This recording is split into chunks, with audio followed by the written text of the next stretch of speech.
Hey, everyone, today. We're talking about something that hits close to home for so many of us love. But we're not talking about the kind of love you see in rom coms or fairy tales, nope. Today, we're peeling back the layers to explore a much deeper, sometimes darker, side of love. The one that's shaped by real life experiences, struggles, and disappointments. The love that evolves as we grow older, face challenges, and learn more about who we really are and what we truly need in a partner. So, let me ask you this. How many of you grew up with that picture-perfect idea of love you know? The soulmate fantasy. The kind of love that sweeps you off your feet, makes everything feel effortless, and solves all your problems. For a long time, I believed in that too. I thought love was supposed to be the end game, the thing that would fix everything until, well, life had a way of changing that perspective. In today's episode, I'm going to share my journey from holding on to those romantic ideals to slowly, but surely, questioning them, especially after hearing some stories from the men in my life. And trust me, those stories changed everything. We'll get into some tough conversations about how men often feel jaded by love and how their experiences have shaped their views of women and relationships. These aren't just the sad stories we hear about, but also the deeply personal, often uncomfortable truths about how love sometimes feels like a transactional deal, something we all might unconsciously be a part of. It's going to be an honest, rough, and maybe even uncomfortable conversation. But that's what we're here for. Right, so if you've ever felt confused or disillusioned about love, or if you've started questioning whether love is as ideal as we've been told, stick around. This one might just shift how you think about relationships. All right, let's get into it. Let me take you back for a second. Growing up, I'm sure many of us had some version of the ideal love story planted in our minds. Whether it came from Disney movies, romance novels, or maybe even the stories we heard from older generations.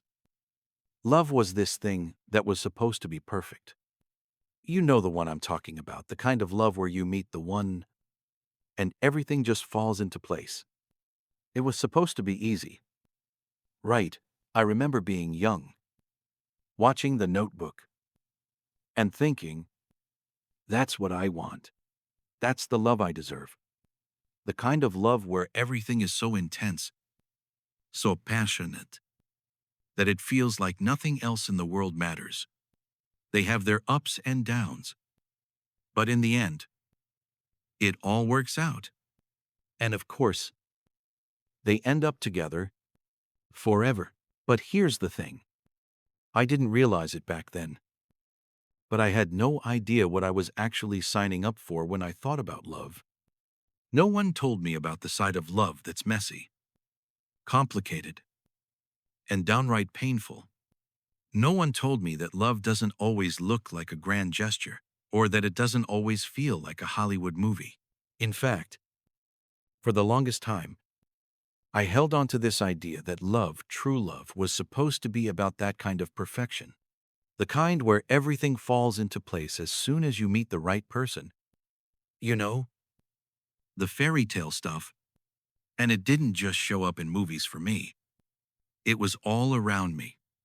From my parents' love story to the fairy tales we were taught as kids, everywhere I looked, love was supposed to be an ideal. When I was younger, I used to hear adults talk about love as if it were some kind of magic spell. It would solve your problems, make you feel whole, and poof, you were living happily ever after. I remember my mom would talk about her relationship with my dad, and it sounded like their love was this thing that didn't need work. They just clicked, she'd say. And it was beautiful. I think that's what many of us grow up believing love is this effortless thing that just happens. And if you haven't found it yet, it's because you haven't found the right person yet. And maybe, just maybe, you feel like that was supposed to happen to you too. You know, the kind of love where the chemistry is so undeniable. You don't even have to try. There's no doubt in your mind this is the person you're supposed to be with. Forever. I don't know about you, but I kind of held on to this idea well into my 20s. I thought love was going to feel like that big spark, like this intense feeling that never goes away. I thought that once I found it, everything would just click into place. Life would be easier, smoother.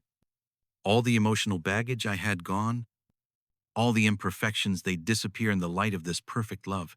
But here's the twist. This is where it starts to get a little tricky. Because, as we all know, life doesn't always work out like the movies. Not even close. Sure, I was still holding on to this idealized version of love, but somewhere deep down, I began to feel that it wasn't happening the way I thought it would. I began to notice the cracks in the fantasy. You know, the moments when things didn't feel so easy, but I ignored it. I thought, I just need to find the right person. Or maybe I need to try harder. And, and maybe you've been there too when things get tough in a relationship. Or you find yourself questioning why it's not as perfect as you thought it would be.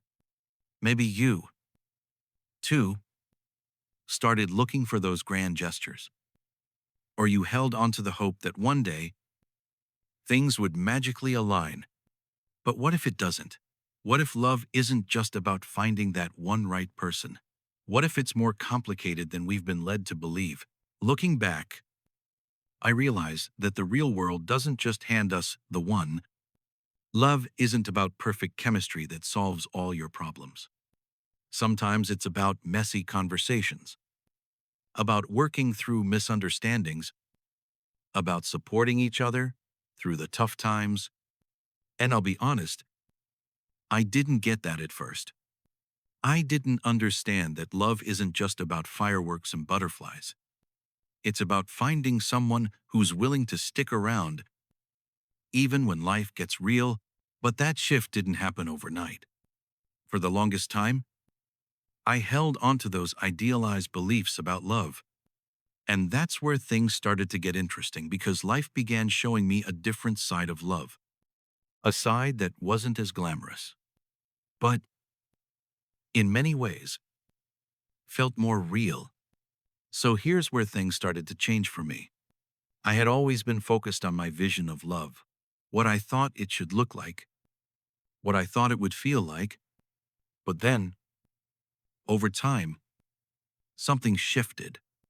It started with conversations I had with the men in my life, friends, family, ex-partners, and the more I listened, the more I started hearing the same thing. A lot of them were jaded, and honestly, it hit me hard.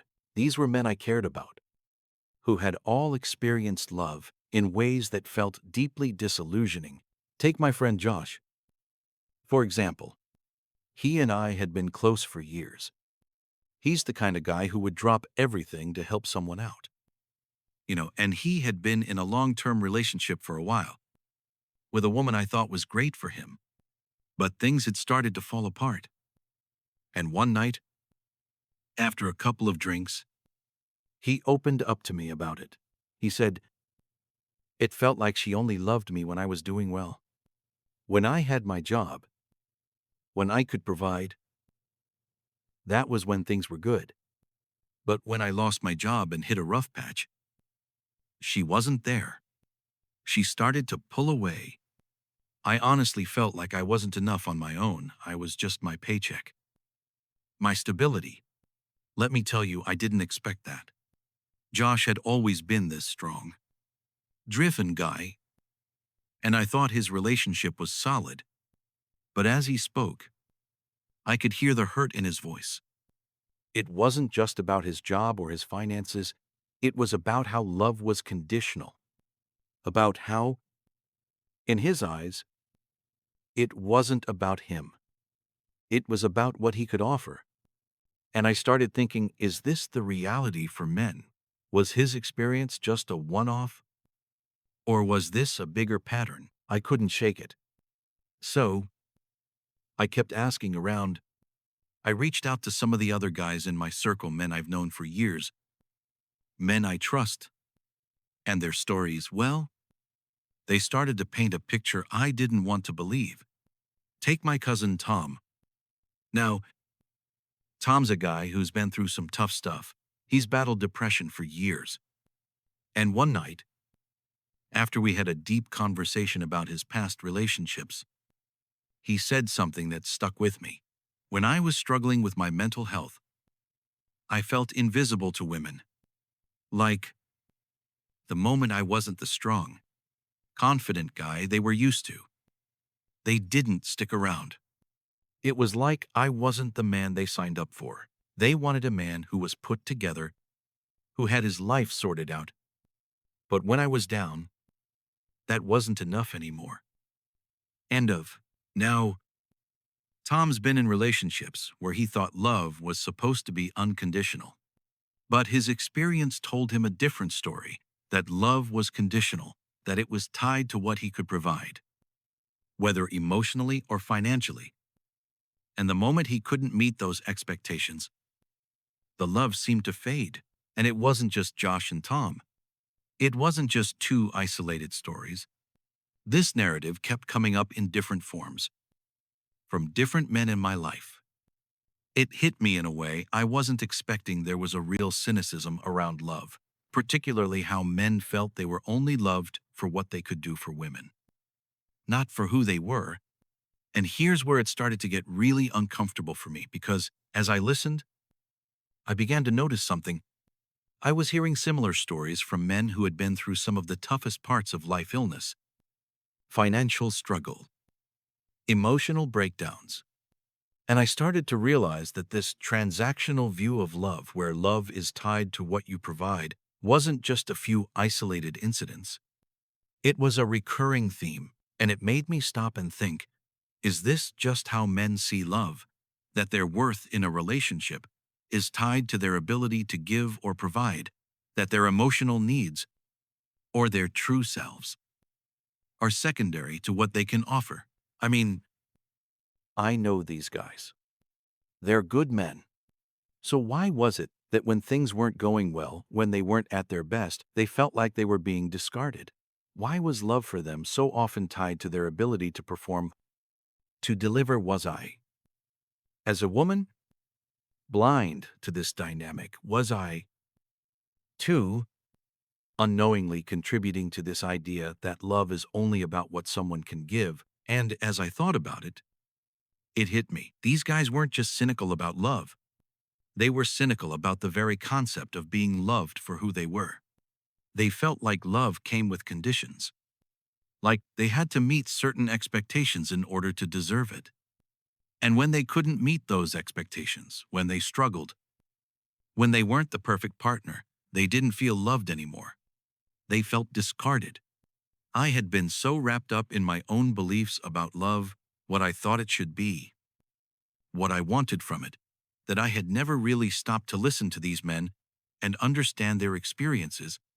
I had never really asked myself if I was perpetuating this pattern of viewing love as transactional. I realized that many of them had developed a kind of emotional armor because they had been hurt. They had been made to feel that love was a reward for doing well, for being the right man, and not for simply being themselves. And as a result, they had become cynical. They had become careful about who they trusted with their hearts. That was the moment when my whole perspective on love started to shift. I wasn't just listening to stories about heartbreak or betrayal. I was hearing about a larger emotional truth. For many men, love is something that feels precarious. It's not unconditional. It's a reflection of their ability to perform, to be strong, to provide. And when those things falter, love fades. And suddenly, that perfect version of love I had always dreamed of felt, well, flawed. Not because Love can't be beautiful or deep, but because the emotional landscape around it is so much more complicated than I had ever realized. At this point, I found myself in a pretty difficult place. I had heard so many stories from men I care about, people whose lives had shaped my understanding of relationships. And the more I listened, the more my own ideas about love began to unravel. You see, I was raised to believe that love is supposed to be pure, that it's unconditional, that if you find the right person, you'll be able to weather any storm. But what I was hearing from these men, my friends, my family, even my exes, was starting to make me question everything I thought I knew. And I'll be honest with you, this wasn't an easy realization. In fact, it was a little uncomfortable, because as I listened to the men around me, I began to see patterns that mirrored things I'd never wanted to admit. I had fallen into some of the same traps. I had made assumptions, sometimes without even realizing it, that love was about what a person could give me. I had set expectations for what I wanted from a partner, sometimes without truly seeing them for who they were or understanding what they needed from me. Let me tell you about a conversation I had with an ex of mine. We'll call him Aaron. Aaron and I had been together for a couple of years, and things ended on a pretty rough note. One night, after we'd had some distance, we ended up catching up over coffee. He was the one who ended the relationship, and I had always kind of blamed him for it. I thought, if he really loved me, he would have tried harder. He would have stayed. But as we talked, something Aaron said stuck with me. He said, I felt like I was just your provider in that relationship. Like, when things were good, when I had my career going and was financially stable, it was easy for us to connect. But when I wasn't doing so well, it felt like I was invisible. I wasn't the person you wanted me to be. And there it was. That was my wake-up call. Because as I sat there listening to him, I started to feel like maybe I had been blind to what was really going on. I had been so focused on my own emotional needs, on how I felt, on what I wanted from him: comfort, reassurance, love, that I never fully understood his side. I hadn't seen the toll it took on him when life got hard. I didn't realize that, in some ways, I had started to see him for what he could provide, rather than who he was. In that moment, I started questioning myself. Had I been reinforcing this idea that love is conditional? Had I, without even meaning to, become someone who only valued the performative aspects of love? Had I been part of the problem without even realizing it? I think a lot of us go through this, right? We get so caught up in the fantasy of what love should be, we forget to look at the real, messy side of it. We want it to be easy. We want it to meet our needs in ways we expect, in ways we deserve. But we forget that it's not just about what the other person can give us. It's about who they are as a whole, person, flaws and all. And I had absolutely overlooked that. In that conversation with Aaron, I realized something huge. I had been so focused on what I wanted out of the relationship that I never stopped to really see him. The guy who was struggling with his own issues, with his own emotional battles. I hadn't understood the depth of his fears, of his frustrations, or of the emotional exhaustion that came with constantly feeling like he had to perform. And when he couldn't meet those expectations, I'd felt disappointed, confused, and frustrated. That was my role in all of this. I hadn't just been an innocent bystander to this transactional view of love, I had contributed to it. Maybe it wasn't intentional, but I had, at times, made him feel like his worth was based on what he could give me, not on who he was, not on the person he was trying to become, but on what I needed from him. That's when I started asking myself the hard questions. How much of this idealized view of love, the kind I'd held onto for so long, was actually my ideal? And how much of it was something society told me to believe? How much of it was shaped by my own fears, my own insecurities? Was I only searching for love that could fulfill me, that could make me feel safe, and not considering the other person's needs or what they had to give in return? It's hard to admit, but the more I thought about it, the more I realized this wasn't just about Aaron or about me. This was a bigger issue. I wasn't the only one caught up in these transactional views of love. We're all conditioned, in one way or another, to see love through a lens of what we get out of it, what we need, what we expect. And if those things aren't met, we walk away. We feel disappointed. We feel like we've been lied to. But what if love isn't about what we can get? What if it's about something deeper, something more complicated? And that's when it hit me. Maybe love isn't just about the fairy tale fantasy where everything works out in the end, where we get everything we ever wanted. Maybe it's about learning to love each other for who we are, imperfections, flaws, and all. Maybe it's about giving in ways we hadn't considered before. Giving not just because we expect something in return, but because that's what love demands of us. A little sacrifice, a little understanding, and a lot of growth, both as individuals and as partners. As I spent more time reflecting on everything I had learned from the men around me, Josh, Tom, Aaron, and others, I began to see the bigger picture. It wasn't just about one person's feelings being hurt or one relationship breaking down. There was something deeper going on. A realization started to form, piece by piece. And honestly, it was both liberating and humbling. The thing is, we all come to relationships with our own emotional needs and expectations. I'm sure you've felt this before. The need for connection, validation, security, and love.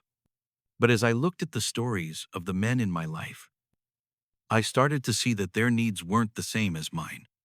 They saw love differently, often in ways I hadn't fully understood until now. And that's when I realized something crucial. Men and women might approach love from completely different emotional places. It's not that one view is right or wrong, it's just that we have different expectations, different needs, and different ways of giving and receiving love. And for me, this was a game changer. I mean, think about it. I grew up in a world where I was taught that love should be emotionally fulfilling above all else, that the right partner would always be there for me, make me feel loved and supported, and that we'd build a life together where we met each other's emotional needs. But for the men I spoke to, it wasn't always like that. Their emotional needs were often tied to things outside of just feelings. For Josh, it wasn't just about emotional closeness, it was about stability and security. When his career was going well, he felt like he had something to offer, and his relationship thrived. But when he hit a rough patch, and he couldn't provide in the way he once could, he started to feel worthless. And eventually, so did the relationship. Tom, on the other hand, wasn't just asking for emotional support, he was looking for acceptance through his struggles. He wanted someone who would love him through his pain, who would see him as whole even when he was broken. But he found that many of the women he dated couldn't handle the idea of being with someone who was struggling. They didn't know how to offer support without judgment, and that left him feeling unseen, unloved for who he truly was. And Aaron's story made me realize how many men feel like they're reduced to their role, whether it's provider, protector, or the strong, capable partner. When Aaron felt like he couldn't be that person, he felt like love was slipping away. For him, love was so often defined by how well he could perform in these roles, and not by who he was as a whole person. These weren't just random experiences, folks. These were patterns, real emotional needs tied to how these men saw themselves in the world. It wasn't about love being transactional. It was about a different kind of emotional expectation, a desire to feel valued, not for what you give, but for who you are even when you're struggling or when you're at your lowest. And that's where my perspective began to shift. See, I'd spent so much time thinking about what I wanted from love, the emotional intimacy, the deep connection, the constant validation and support, but I had never fully stopped to think about what these men needed, what their emotional expectations were. It wasn't just about me getting love from them, it was about how they needed love to show up for them, too. And when I began to realize that, I started questioning my own role in relationships. Was I truly meeting their emotional needs, or was I too caught up in my own to see what they were actually asking for? Take a step back and think about this with me. When we talk about love, we often focus on what we want from it, what we think it should provide for us. But rarely do we consider that love is a two-way street, that both partners bring different emotional expectations to the table, and those needs are often shaped by what they've been through, what they've experienced, and what they've been taught love should be. For many men, love isn't just about emotional connection. It's about trust, security, and feeling like they're seen as whole individuals even in their lowest moments. And I think, for a lot of women, we sometimes forget that. We get caught up in how we feel and forget that the person we love has their own emotional landscape. That was the big aha moment for me. Love isn't one-dimensional. It isn't just about meeting one set of expectations. It's about understanding the complexities of who your partner is, their needs, their fears, their insecurities, and yes, their emotional baggage.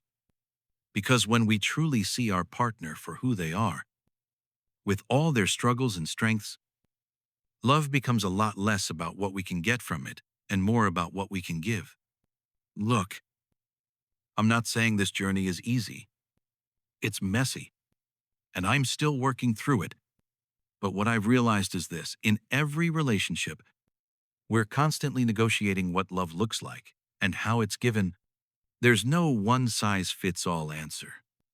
And when we understand that, when we take a step back and see the bigger picture of what our partner needs, not just what we need, it changes everything. Love isn't just about receiving, it's about giving, sometimes in ways that require us to step outside of our own expectations and understand where our partner is coming from. That's when love becomes true. Not because it's perfect, but because it's real. It's rooted in understanding. And when both people feel truly seen, when both partners meet each other's needs in ways that go beyond the surface, that's when love really thrives. And that's what I'm learning. Love is about giving each other the space to grow, to be flawed, and to be understood. It's about accepting our differences and meeting each other where we are, without judgment, without expectations of perfection. Wow, I'm really glad we went on this journey together today.